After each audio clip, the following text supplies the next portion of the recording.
আসসালামু আলাইকুম। আশা করি সবাই ভালো আছেন। আচ্ছা, আজকে কথা বলি, আমরা শীতকালে গরম পানি দিয়ে গোসল করব না ঠান্ডা পানি দিয়ে গোসল করব। তো শীতকাল মূলত আমরা সবাই কম বেশি গরম পানি দিয়ে গোসল করে থাকি। এটা আসলে ত্বকের জন্য কতটুকু সহনীয় বা কতটুকু উপযোগী সে বিষয়ে আজকে কথা বলবো। আমাদের শরীরে একটা নির্দিষ্ট পরিমাণ টেম্পারেচার আমরা ক্যারি করি। তো সেটা আমাদের শীতকাল বলেন বা গরমকাল বলেন একই রকম থাকে। এবং ত্বকের নিচে আমাদের একটা লিপিড লেয়ার থাকে বা চর্বির একটা স্তর থাকে, যেটা আমাদের শরীরকে গরম রাখতে সাহায্য করে। তো আমরা যখন স্বাভাবিক ট্যাপ ওয়াটার দিয়ে গোসল করি তখন এই তাপমাত্রাটা ঠিক থাকে। কিন্তু যখনই আমরা আমাদের শরীরে একটু উষ্ণ পানি ব্যবহার করি, তখন হয় কি এই ত্বকের আর্দ্রতা কমে যায় বা এই লিপিড লেয়ার তার কাজটা আস্তে আস্তে কমায় দিতে শুরু করে, যার ফলে ত্বকটা অনেক ড্রাই হয়ে যায়, শুষ্ক হয়ে যায় এবং খসখসে হয়ে যায়। আমাদের অনেকের অভ্যাস আছে একদম অনেক বেশি গরম পানি দিয়ে 2 থেকে 3 বার গোসল করা, বা তাপমাত্রাকে আমরা বলি যে কুসুম গরম পানি যদি আপনি সহনীয় পর্যায়ে করেন তাহলে সেটা স্বাভাবিক। কিন্তু এর চেয়ে বেশি যদি উষ্ণ করেন তাহলে আপনার ত্বকের জন্য সেটি ক্ষতিকর।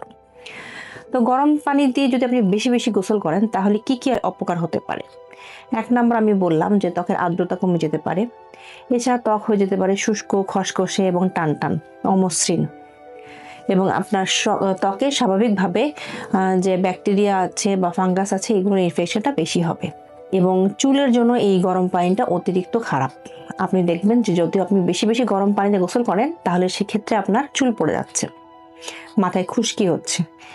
এর কারণ হচ্ছে আপনার ত্বকের যে আর্দ্রতাটা সেটা কমে এসেছে। তো আমরা বলে থাকি যে আপনি শীতকালে অবশ্যই গরম পানিতে গোসল করবেন, কিন্তু সেটা কুসুম গরম পানির চেয়ে বেশি গরম হবে না এবং সময় হবে 5 থেকে 10 মিনিট।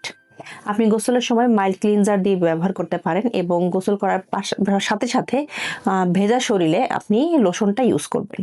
তাহলে আপনার ত্বকটা স্বাভাবিকভাবে যে আর্দ্রতাটা আছে সেটা বজায় রাখবে এবং আপনার ত্বকের যে স্বাভাবিক টেম্পারেচার সেটাও বজায় থাকবে। এর ফলে গরম পানিতে গোসল করার সময় যেসব প্রবলেমগুলো হয় আপনাদের হবে না।